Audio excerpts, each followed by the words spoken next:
ತಮ್ಮೆಲ್ಲರಿಗೂ ಕಾಪು ವಿಧಾನಸಭಾ ಕ್ಷೇತ್ರದ ಶಾಸಕ ಗುರುಮೆ ಸುರೇಶ್ ಶೆಟ್ಟಿ ಅವರ ನಿವಾಸಕ್ಕೆ ಪ್ರೀತಿಯ ಸ್ವಾಗತ.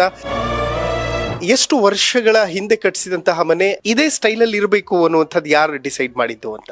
ಹಳೆ ಒಂದು ಸ್ಟ್ರಕ್ಚರ್ ಉಳಿಸ್ಕೊಳ್ಬೇಕು ಅನ್ನೋ ಒಂದು ದೃಷ್ಟಿಯಿಂದ ಮಾಡಿರ್ತಕ್ಕಂಥ ಮನೆ. ಅಂದ್ರೆ ಕ್ಷೇತ್ರದಲ್ಲಿ ಇದೊಂದೇ ಮನೆನಾ ಅಥವಾ ಬೇರೆ ಇನ್ನೊಂದು ಮನೆ ಏನಾದ್ರು ಇದೆಯಾ ಸರ್? ಇಲ್ಲ, ಇದು ನಮ್ಮ ತಾಯಿ ಮನೆ.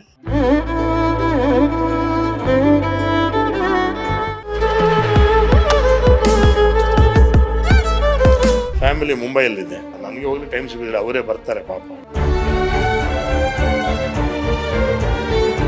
ಏನೆಲ್ಲ ನೆನಪುಗಳು ಈ ಮನೆ ಜೊತೆ ಇದೆ ಸರ್ ತಮಗೆ? ನಾವು ಒಂದು 40 ವರ್ಷ ಹಿಂದೆ ಒಂದು ಜೊತೆ ಬಟ್ಟೆಲಿ ಊರ್ಬಿಟ್ಟಂತ ನಾನು PUC ಆದ್ಮೇಲೆ ಒಂದು 4 ಟೇಬಲ್ ಹೋಟ್ಲ್ ಇತ್ತು. ನಮ್ಮ ದೊಡ್ಡಪ್ಪ ಇದ್ರು, ಅಲ್ಲಿ ಕೆಲಸ ಮಾಡಿ ನಮ್ಮ ದೊಡ್ಡಪ್ಪ ತೀರೋದು, ನಮ್ಮ ದೊಡ್ಡಮ್ಮ ತೀರೋದು. ನನಗೆ ಬಳ್ಳಾರಿ ಹೋಗ್ತದೆ ನನ್ನ ಕಲ್ಪನೆ ಕೂಡ ಇರ್ಲಿಲ್ಲ. ಹೋಗುವಾಗ 130 ರೂಪಾಯಿ ಫೀಸ್ ಕಟ್ಲಿ ದುಡ್ಡು ಇರ್ಲಿಲ್ಲ. ಹಾಗಾಗಿ ಊರ್ಬಿಟ್ಟಂತ ಅಂದ್ರೆ ನಾನು ಯೌವನವನ್ನ ಎಂಜಾಯ್ ಮಾಡ್ಲಿಲ್ಲ. ಆ ಸುಖ ಏನೋ ಗೊತ್ತೇ ಇಲ್ಲ.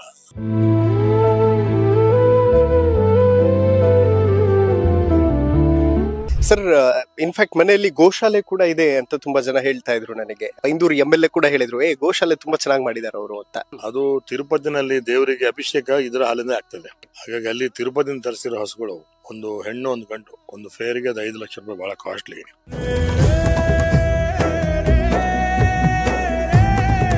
ಮನೆಯಲ್ಲಿ ಕೆಲಸ ಮಾಡುವಂತವ್ರಿಗೂ ಕೂಡ ಅಷ್ಟೇ ಅಚ್ಚುಕಟ್ಟಾದಂತಹ ಒಂದು ವ್ಯವಸ್ಥೆಯನ್ನ ಮಾಡಿಕೊಟ್ಟಿದ್ದಾರೆ. ತುಂಬಾ ವಿಶಾಲವಾದಂತಹ ಮನೆ ನೋಡಿ. ಅವ್ರ ಪಾಪ ಅವರಿಂದ ಆಗಿದೆ ಅಲ್ಲ. ನಮ್ದು ಏನಿದ್ರು ನಾವು ನೆವನ ಮಾತ್ರ ಬೆಳಿಗ್ಗೆ ಸಾಯಂಕಾಲ ತನಕ ಕಷ್ಟಪಡೋ, ಮತ್ತೆ ಅವರು ಮಿನಿಮಮ್ ಕಂಫರ್ಟ್ ಕೊಡ್ಬೇಕಲ್ಲ.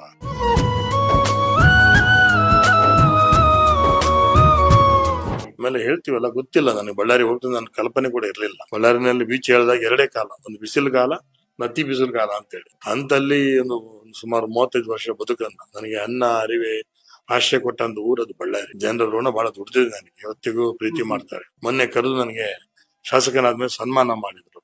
ಒಂದು 5,000 ಜನ ಸೇರಿದ್ರು. ನನಗೆ ಕಣ್ಣಲ್ಲಿ ತುಂಬಾ ನೀರು ಬಂತು ನನಗೆ. ಅವರು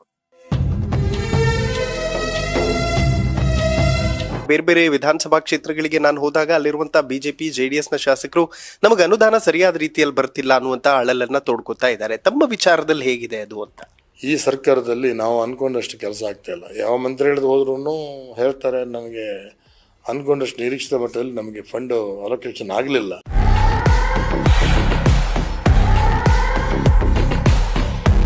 ನಾ ಮೊನ್ನೆ ಹೋಗಿದ್ದೆ ಸರ್, ಕೋಟಾ ಶ್ರೀನಿವಾಸ್ ಪೂಜಾರಿ ಅವ್ರ ಮನೆಗೆ. ಅವ್ರಿಗೆ ನಾನು ಪ್ರಶ್ನೆ ಕೇಳ್ತಾ ಇದ್ದೆ, ಅಲ್ಲ ಸರ್, ನೀವೊಂದು ಮನೆ ಕಟ್ಟಿಸ್ಕೊಂಡ್ರಿ ಅನ್ನೋ ಕಾರಣಕ್ಕೆ ತುಂಬಾ ಜನ ಟೀಕೆ ಮಾಡಿದ್ರು, ಏನ್ ಸರಳ ಏನ್ ಸಜ್ಜನ ಅಂತೆಲ್ಲ ಲೇವಡಿ ಮಾಡಿದ್ರು. ಈ ತರದ ಟೀಕೆಗಳನ್ನ ಸರ್ ಒಬ್ಬ ರಾಜಕಾರಣಿ ಒಂದು ಹೊಸ ಮನೆ